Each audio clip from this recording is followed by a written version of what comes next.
Okay, so parents try their best to keep their kids' teeth healthy each year around Halloween candy season. And dentist and founder of Supermouth Oral Care, Dr. Kami Haas, is here with us to share some tips. Good morning with you. We Good morning. A How are whole y'all doing? mix of stuff I going know. on Don't here. eat the candy yet. So, but Not yet. maybe later. Yes.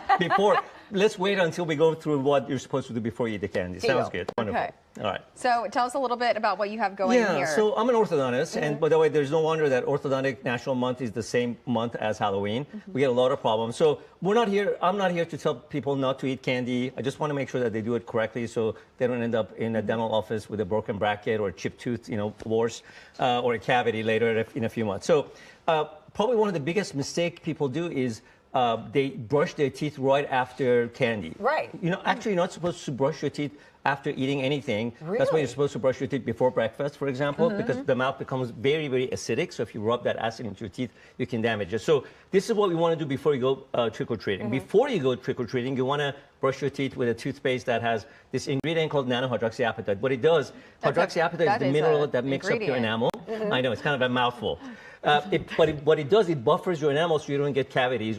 Basically, think of it as a shield on your teeth. Okay. When you go trick-or-treating, if you're going to have candy, I brought some examples. The candies that linger too much in the mouth, those are the ones you want to avoid, or the ones that are hard, that are going to break your teeth, like, jawbreakers, or the ones that stick to your braces or your teeth. So you're going to tell us about the worst types of candy for your teeth. The worst ones are those, the hard candies, okay, because it's obvious it can break brackets, it can chip teeth. The sticky candy, right? Because they linger on. That's probably the biggest problem. Staying there as a snack exactly. later. And the ones that really stay in the mouth. So the best ones is like the ones that you swallow and it goes away, like chocolate. Perfect. Like especially if it's a high concentration of chocolate, 80%, 70% or higher, because the rest of it is probably sugar and milk and everything. So those are the ones that you want to do. Like xylitol gum is another great choice. And by the way, giving candy out is one thing, but you can also give out other things. I brought some examples that I do, and kids love it. You can give out toothbrushes. Yes, I know it sounds kind of corny, but stickers, temporary tattoos, and on and on and on. Yeah, that's right. Floss, everything. Kids love it because it's very unique, right? Yeah. Everybody else is giving candy. Your house become very popular. They're going to send their friends to get another toothbrush. So before going to trick-or-treating, brush your teeth with nanohydroxyapatite. Okay. During eating, water. And after eating, you want to don't brush your teeth for about an hour. During that time, you can use an alkaline mouthwash or a mouth spray for little kids because they can't swallow before age 6. And then brush your teeth after an hour, please. Do most toothpaste have that ingredient in it? No, they don't. So nanohydroxyapatite has been around for 40 years, so but it's very popular around the world, actually in Japan and Europe and Canada. It is a new ingredient to U.S. It's not fairly new, I should say, but it is becoming more popular. It's an amazing ingredient. It actually has many other benefits. Reduces sensitivity. Yeah. You just want to make sure it has at the right concentration. But for this purpose, any toothpaste with nanohydroxyapatite would be perfect. So we know kids are going to need some help, right? So how can parents guide them and help them ramp up their dental care routine? Yeah, so make it fun, right? This is one of the reasons that even though we're dentists, we actually have a Halloween party, for example, at my dental offices every year. And it's the largest kids' candy party. The reason we do that is because we don't want to tell the kids don't eat the candy.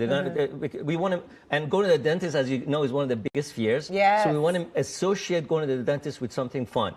But fun doesn't always need to be candy. So we can introduce music and characters and toothbrushes and make other things that they can associate with Halloween at the same time. Yeah. Dr. Haas, you have a book. I do. Tell us about this. Yeah, so about 13 years ago, my son was born.